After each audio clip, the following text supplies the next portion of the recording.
síntomas motores en el miembro inferior. ¿Qué pasa si la lesión está acá en esta zona, pequeñita? Entonces, el paciente manifestará síntomas por la lesión de esas neuronas que están acá, por ejemplo, el miembro superior. ¿Ya? Y además mostrará síntomas de la corteza, ¿no? Puede haber afasia, puede haber convulsiones, trastorno de memoria, en fin.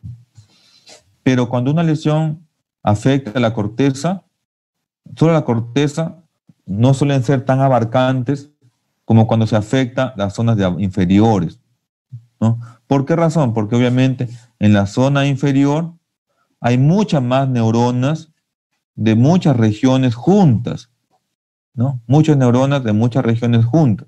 Entonces, es suficiente que la lesión no sea tan grande en esta zona de la cápsula, por ejemplo, donde confluyen las neuronas, a diferencia que en la corteza, ¿no? Para que afecte a las neuronas del miembro inferior y del miembro superior tiene que ser una lesión grande, extensa.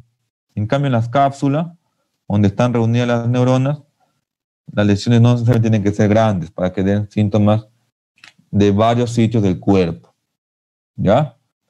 Igual en el en el mesencéfalo, igual en la protuberancia, igual en el bulbo. Pero también recuerden que mientras transcurren las neuronas motoras, en lo que es el tronco encefálico hay núcleos importantes, núcleo del sexto par, núcleo del tercer par, del cuarto, en fin. Entonces los pacientes pueden dar síntomas de la neurona motora, que vamos a ver cuáles son, y síntomas de los pares craneales que puedan estar afectados. Y como se dan cuenta, las lesiones, los síntomas son contralaterales a la zona del hemisferio dañado. Si se daña, en este caso, el cerebro izquierdo, como las neuronas, al final, aquí en la parte final del bulbo, decusa, van hacia el otro lado, entonces los síntomas serán contralateral a la lesión. Contralateral, ¿por qué? Porque la neurona motora decusa al otro lado. Bien. ¿Cuáles son las causas que puede dar debilidad físico-motor? Miren, cuando un paciente dice que se siente débil, a veces la debilidad que dice el paciente no necesariamente significa compromiso muscular, porque pueden decir a la falta de energía que se siente débil, al cansancio que se siente débil. Pero cuando un médico ya pone debilidad muscular o coloca déficit motor, está refiriéndose únicamente a un problema de fuerza muscular, que tiene problemas en la fuerza muscular, ¿ya? Entonces, más específico es colocar déficit motor, ¿no? Porque a veces puede confundir el término debilidad muscular. Mire, pueden haber debilidades en las dos extremidades, de forma bilateral, por ejemplo, en las miopatías, por ejemplo, enfermedad de la placa neuromuscular, ¿no? Acá estarán las miopatías congénitas, las inflamatorias. Aquí, por ejemplo, típico es la miastenia gravis, que da síntomas musculares, pero es de la placa, no es de la neurona motora. Problema de la raíz, ¿no? Con el caballo, las neuropatías, el nervio también puede dar síntomas motores. Y obviamente la lesión de la primera motoneurona o afección piramidal, que puede ser a nivel de la médula, de la raíz nerviosa, problemas inflamatorios, en fin. Pero lo más usual en cuanto a los síntomas motores de las primeras y segunda neuronas son las unilaterales, de un solo lado, o bien el izquierdo o bien el derecho. Y ahí típicamente pueden estar las hemiplegias, las monoplegias y las paraplegias en este caso. Entonces, puede ser un síndrome motor directo o puede ser un alterno, ¿no? Puede ser un síndrome broncecuar en la médula y las monoplegias que suelen ser básicamente en la parte superior y en algunos casos suelen ser en la zona de la médula espinal, ¿ya? ¿Cuáles son esas causas, ¿no? Más frecuentes, ¿no? Las adquiridas, ¿no? Pueden ser los traumatismos craneanos, pero lo que más vemos en la parte práctica son los problemas vasculares, ¿no? Secundarios a hipertensión arterial, secundario a arteriosclerosis, secundario a neurismas cerebrales rotos o que están haciendo compresión. Otro problema vascular, aparte de las hemorragias, isquemias, por trombosis, por embolia de alguna parte del cuerpo, por espasmo arterial, por vasculitis. Y otras causas de problemas piramidales, de la primera neurona, son los tumores o las lesiones expansivas, que pueden ser primarias o metastásicas. ¿Ya? Entonces, aquí entran hasta ya los famosos llamados ACV. Cuando uno dice el paciente tiene un ACV, que significa un accidente cerebrovascular, está hablando de una lesión de la primera neurona o segunda neurona, pero que puede ser o bien una hemorragia o una isquemia. Entonces, así hay ACV isquémicos y hay ACV hemorrágicos, o llamados strokes. ¿Cómo se presentan los pacientes con el síndrome motor? Son las famosas llamadas parálisis, que pueden ser parálisis completas o parálisis incompletas. En el caso de la lesión de la primera neurona, suelen ser espásticas, ¿no? Es decir, contracturadas, duras. En cambio, en los casos de las lesiones de la segunda neurona, que nace en la médula, no se olviden, las parálisis suelen ser flácidas, ¿no? Flácidas, hipotónicas, atónicas, ¿ya? Entonces, esa es una forma a veces clínicamente diferenciar y sospechar que es una lesión de primera neurona o de segunda neurona, viendo si hay espasticidad o flacidez. Hay excepciones en los primeros minutos o de repente hora de los problemas de primera y de segunda neurona, sobre todo en el de primera neurona, porque a veces al inicio la parálisis suele ser flácida y conforme pasan las horas o los días se hace espástica. Pero lo típico en la primera neurona es que termine con una parálisis espástica. Y lo típico que termine en una segunda lesión de segunda neurona son las parálisis flácidas. ¿Ya? Entonces, ¿cómo pueden ser esas parálisis? A ver, vamos a ver. Si el paciente viene que no puede mover un miembro, por ejemplo, puede decir, doctor, no puedo levantar mi brazo o mi brazo derecho, pero todo lo demás lo mueve y lo mueve bien. Entonces estaremos frente a una monoparesia o monoplegia. ¿Por qué se llama monoparesia y acá monoplegia? Mono, de una sola extremidad. Paresia, que es una debilidad o una fuerza muscular disminuida parcialmente. Es decir, que algo puede mover de extremidad. Pero monoplegia, plejía, significa que no mueve nada esa extremidad. ¿Ya? Entonces, el término plejía es parálisis total y paresia es parálisis parcial. Un miembro. Puede ser la mitad del cuerpo, todo el lado derecho, tanto miembro superior como miembro inferior, o puede ser todo el lado izquierdo, miembro superior y miembro inferior. Y ahí se aplica el término hemi, que puede ser hemiparesia, si es parcial, o hemiplegia, si el déficit motor es total. Puede ser de ambos miembros inferiores, y el término que se usa ahí es paraparesia, paraplegia. Puede ser de ambos miembros superiores, diparesia o diplegia braquial. Puede ser de las 4 extremidades, los 4 miembros que no lo muevan, cuadri o también tetra, cuadriparesia o cuadriplegia. Entonces el término paresia y el término plejía hacen referencia a fuerza muscular. No tiene que ver nada con la parte sensitiva, ¿ya? Si hay trastornos sensitivos, ya será el término estesia, hemiestesia, en fin, ¿ya? Plejía y paresia se usa para los problemas musculares de la fuerza muscular. Entonces así tenemos los siguientes patrones. Monoparesia, monoplejía, si la afectación es una sola extremidad. paraparesia de los dos miembros inferiores, hemiplegia, se afecta a la mitad del cuerpo, y tetraparesia o cuadriparesia se afecta a 4 extremidades. ¿Por qué es importante esto? Porque si un paciente viene con monoparesia o monoplegia, pues yo sospecharé que la lesión o bien está en el nervio médula o en la corteza. Si viene con una afectación de paraparesia, pues lo primero que pensaré es que sea el problema en la médula, ¿no? Y más raramente arriba. Si viene con un patrón de este tipo, EMI, lo primero que voy a pensar es que la lesión está en primera neurona. En primera neurona. ¿Ya? Por arriba de la decusación. Es decir, o está en cerebro o está en tronco encefálico.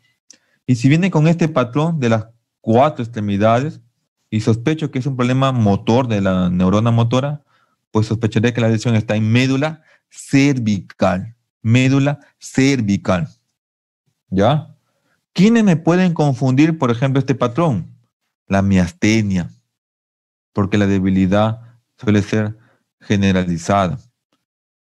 ¿Quién más? Las miopatías, ¿no? Las miopatías, ¿no? Pueden confundir porque no podemos ver las 4 extremidades. Pero en las miopatías, dependiendo de la causa, suelen afectar o la parte proximal, que es lo más común, es decir, la fuerza disminuye está más en la parte proximal, en las llamadas cinturas, a diferencia que en la parte distal, ¿no? ¿Ya? Por ejemplo, en las polineuropatías como Guillain-Barré, afecta las 4 extremidades, pero la afectación es más distal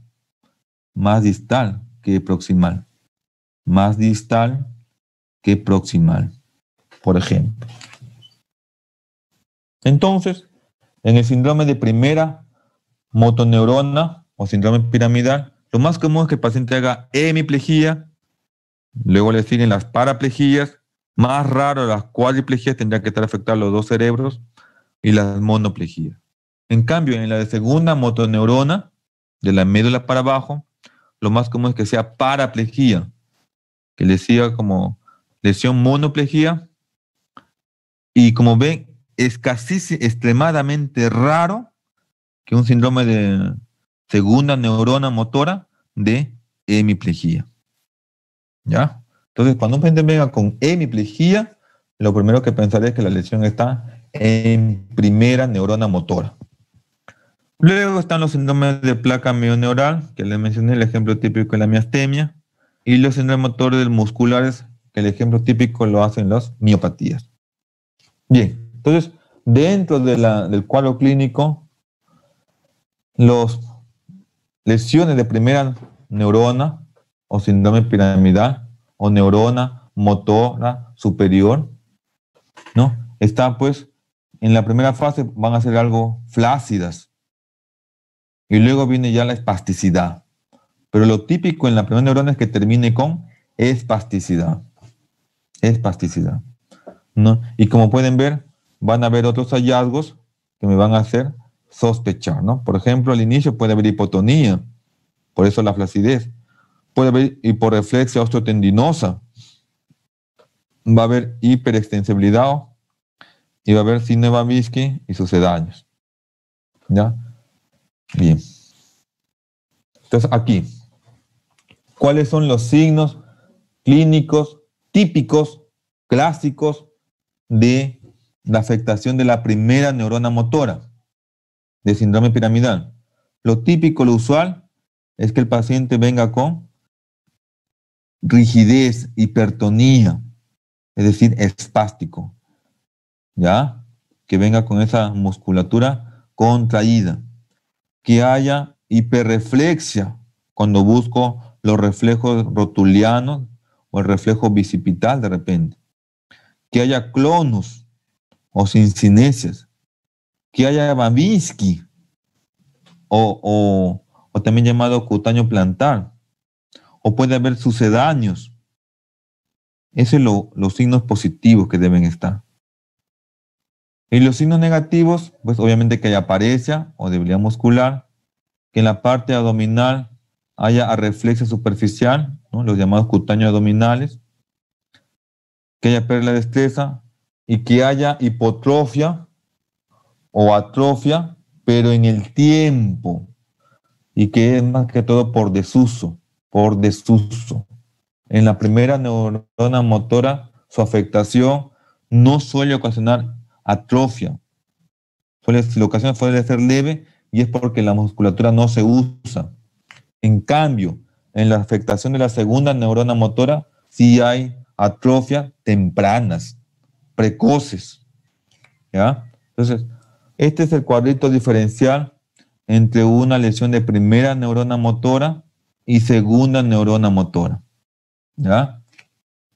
Entonces les decía, en la movilidad va a haber parálisis, obviamente. Parálisis puede ser lo más común, les decía, hemiplegia o monoplegia o paraplegia. ¿Ya? Y abarca, suele abarcar grandes músculos, muchos músculos. En cambio, en la segunda neurona suele ser de menos cantidad de músculos. El tono muscular va a estar hipertónico, contracturado en la primera neurona. En la segunda neurona, hipotónica o flácido. El trofismo muscular, ya les decía que en la primera neurona motora, su afectación, no suele haber atrofia. Y si la hay en el tiempo, después de mucho tiempo, por desuso. En cambio, en la segunda neurona motora hay atrofia precoces, tempranas, de los músculos paralizados. En los reflejos va a haber hiperreflexia en la primera neurona. Los cutáneos abdominales van a estar abolidos y el síndrome de Babinski va a estar positivo. En cambio, en la segunda neurona motora, esto lo diferencia, porque aquí hay más bien arreflexia o hiporreflexia profunda. Los cutáneos abdominales van a estar normales y acá no hay Babinski, no suele haber Babinski en la segunda neurona motora. En la primera neurona motora hay sincinesias y no hay fasciculaciones. Las fasciculaciones suelen ser típicas de la lesión de la segunda neurona motora. Bien, entonces este cuadrito quiero que lo memoricen, ¿no? Para que podamos hacer los diferenciales entre primera neurona y segunda neurona. Entonces, ¿cuándo vamos a aplicar esto? Cuando vemos al paciente que dice que viene que no puede mover una extremidad o que no puede mover un lado del cuerpo, ¿ya? Ahora, dentro de las lesiones de primera neurona están las llamadas hemiplegias directas y hemiplegias alternas. ¿A qué se refiere esto?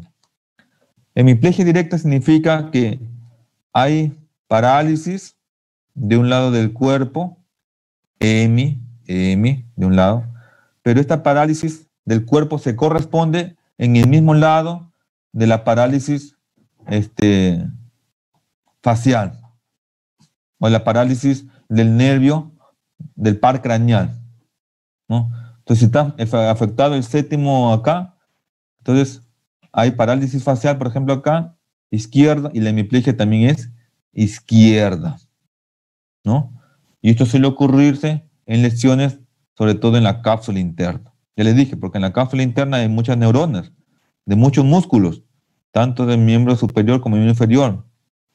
Y como es en el lado es derecho, la neurona al final va a cruzar al lado izquierdo, por eso que la hemiplegia es izquierda. ¿Y por qué también hay lesión del séptimo par izquierdo? Porque la primera neurona del séptimo par, la córtico-nuclear, decusa, también decusa, acá ven, decusa, ¿ya? Por eso que acá es las dos en el lado izquierdo. Y aquí se llaman hemiplegias alternas. Hemiplegias alternas se llama aquel cuando la parálisis del par craneal, su síntoma es contralateral a la hemiplegia. ¿A qué me refiero? ¿A qué me refiero? Vamos a ver acá. Entonces, por ejemplo acá, esta es una zona del mesencéfalo, ¿no? Del mesencéfalo. Por acá está, ven aquí, el tercer par craneal, izquierdo, derecho. Por acá ven la vía piramidal, ¿no? Porque acá están las pirámides mesencefálicas, por acá viene la vía piramidal. Entonces, acá nos están reportando que hay una lesión en esta zona rayada. En esta zona rayada. Entonces, este es el mesencéfalo derecho. Entonces, esta lesión está afectando todas las neuronas motoras que vienen por esta zona, que son del lado derecho, pero estas neuronas motoras van a decusar más abajo hacia el lado izquierdo. Entonces, si hay lesión acá, habrá una parálisis del lado izquierdo. Ahí está. Parálisis del lado izquierdo. Pero ¿qué más vemos aquí? Que está afectando, está cogiendo al tercer par craneal. Al tercer par craneal. ¿Pero qué par craneal es? ¿Derecho o izquierdo? Derecho. Derecho. Y como esta neurona del par craneal no va a decusar hacia el otro lado, sino que va de frente, entonces los síntomas serán en el lado derecho. Derecho. En el lado derecho. Ahí lo vemos. Ahí está. ¿No? En el lado derecho. ¿Qué está viendo acá? Acá están diciendo que el paciente tiene ptosis palpebral. Entonces, bien que el tercer par hace que uno levante el párpado. Y cuando se lesiona, pues hay caída del párpado. Eso se llama ptosis palpebral. ¿Ya? Ahí está. Ptosis palpebral en el lado derecho y hemiplegia en el lado izquierdo. ¿Eso cómo se llama? Hemiplegia alterna. Y cuando es en esta zona, se suele llamar síndrome de Weaver. Síndrome de Weaver. Otro ejemplo. Esta es una zona ya de la protuberancia. De la protuberancia. Entonces por acá ven el cuarto ventrículo, por acá ven el sexto par craneal, su núcleo, por acá lo verán al séptimo par craneal, su núcleo, por acá están las pirámides vulvares, ¿no? Las pirámides vulvares, y nos dicen que acá hay una lesión en esta zona, donde está rayado. Donde está rayado. Entonces, ¿qué vamos a sospechar? Como esta es la protuberancia del lado derecho, acá están las neuronas que van bajando por el lado derecho, pero estas neuronas van a decusar al lado izquierdo. Entonces, como hay lesión acá, habrá una hemiplegia izquierda. Ahí está, hemiplegia izquierda. Pero también nos dice que acá está afectándose este nervio facial. ¿Cuál facial? ¿Cuál nervio facial? Ya no sería el primer córtico nuclear, no sería la infranuclear. Y la infranuclear va del del núcleo directamente a la cara, del mismo lado, no decusa. ¿Ya? Esta infranuclear va directo a ese lado de la cara. Entonces, si está afectado acá, del lado derecho, entonces los síntomas serán en la hemicara derecha. Ahí está. Parálisis facial periférica o nuclear derecha. ¿Por qué nos damos cuenta? También porque acá hay lagoftalmos. No se olviden que el séptimo par hace que uno pueda cerrar el ojo. Aquí no lo puede cerrar, está abierto, bien abierto. Entonces, hay parálisis facial periférica derecha y hemiplegia izquierda. Esa es una hemiplegia alterna. ¿Cómo se llama este síndrome? Síndrome de Miller-Gubler. ¿Ya? Y así de esa manera salen todos los síndromes alternos. Ahí está. Son muchos hemiplegias alternas o síndromes que se dan, ¿no? Yo les he hablado de este de acá, del Weaver, y la protuberancia Miller-Gubler. Pero así de esa manera, como les he explicado esta lesión, se pueden explicar los demás síndromes. Fobilla superior, fobilla inferior, vulvar anterior, en fin. ¿Qué se requiere? Repasar o recordar la neuroanatomía básica. ¿Ya? Bien. Vamos a revisar un par de casos antes de terminar. Por ejemplo, acá, ¿qué nos dicen? Eulogio, 65 años de edad, viene por la presencia de debilidad en el hemicuerpo izquierdo. Ojo, debilidad en el hemicuerpo izquierdo. ¿Esto qué se llamaría? O es una hemiplegia o es una hemiparesia. Pero sería izquierda. Hemiplegia izquierda o hemiparesia izquierda. Nos dicen que además es súbito. Súbito. Las presentaciones súbitas suelen asociarse a problemas vasculares. Es decir, un problema de ACV. Hace 10 días. Presenta como antecedentes patológicos diabetes, de muchos años de evolución, dislipidemia, hipertensión y obesidad. Entonces, una hemiplegia o una hemiparesia súbita con antecedentes metabólicos, lo primero que pensaré que es un problema vascular. Más raro será pensar en un problema tumoral y más raro será pensar en un problema inflamatorio o desmielinizante. ¿Ya? Entonces, ¿cuál será la sospecha diagnóstica? Pues un ACV, ¿no? Un ACV. ¿Por qué? Por un problema de arteriosclerosis. ¿Qué buscaríamos para confirmar? ¿Qué más hay? Para completar nuestro síndrome piramidal, porque acá la sospecha sería un síndrome piramidal. Hemiplegia, no se olviden, hemi. Pues habría que buscar, como dice acá, el signo de Babinski, que debería estar positivo, debería haber clonus, debería haber hiperreflexia y leve hipotrofia muscular. ¿Para qué? Para así confirmar nuestro hallazgo de que hay una lesión en la motoneurona superior o síndrome piramidal. ¿Ya? Otro ejemplo. Dice que Igor, de 50 años de edad, consultan al médico por advertir cambios en su conducta habitual. En los últimos meses, miren, meses, tiempo de enfermedad, meses. En los últimos días se instalaron cefalea, tendencia al sueño, disminución de la agudeza visual y dificultad motora. ¿Dónde? En mi cuerpo izquierdo.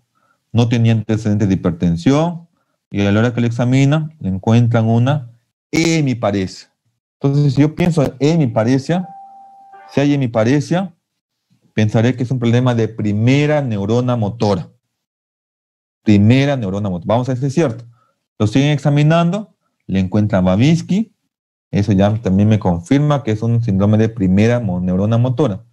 Arreflexia superficial cutáneo abdominal. Si yo hago unos reflejos profundos, deberían estar hiperreflexicos, aumentados, en el mismo lado izquierdo, ¿no? Entonces, yo estoy sospechando acá que hay un síndrome de primera motoneurona o síndrome piramidal. Tengo ya 3 datos a favor de eso. Ese es el diagnóstico sindrómico. Pero ¿cuál será? ¿Dónde estará ubicado topográficamente la lesión? Pues si el paciente viene con signos de corteza, conducta habitual alterada, cefalea, sueño, agudeza visual, pensaré que está arriba, en la corteza y en la sustancia blanca, ¿no? Por esa zona. ¿Cuál será mi diagnóstico de causa? Pues aquí un problema vascular ya queda en segundo plano. No voy a pensar en un ACV, ¿no? En una hemorragia o una isquemia. Pues aquí entrará a tallar los problemas expansivos, ¿no? Al final, ¿qué fue? Un gran tumor frontoparietal derecho. ¿Ya? Entonces, estos 2 ejemplos son típicos de síndromes piramidales. Bien, hasta acá, muchachos, ¿alguna pregunta? ¿Alguna duda? A ver, Joseph. ¿Alguna pregunta? ¿Alguna acotación? Bien, si no hay más intervenciones, no vienen intervenciones, entonces esto ha sido la clase de síndrome motor. No se olviden, síndrome motor, 2 grandes lesiones. Primera neurona motora y segunda neurona motora. Entonces, no es necesario encontrar todos los componentes para decir síndrome piramidal.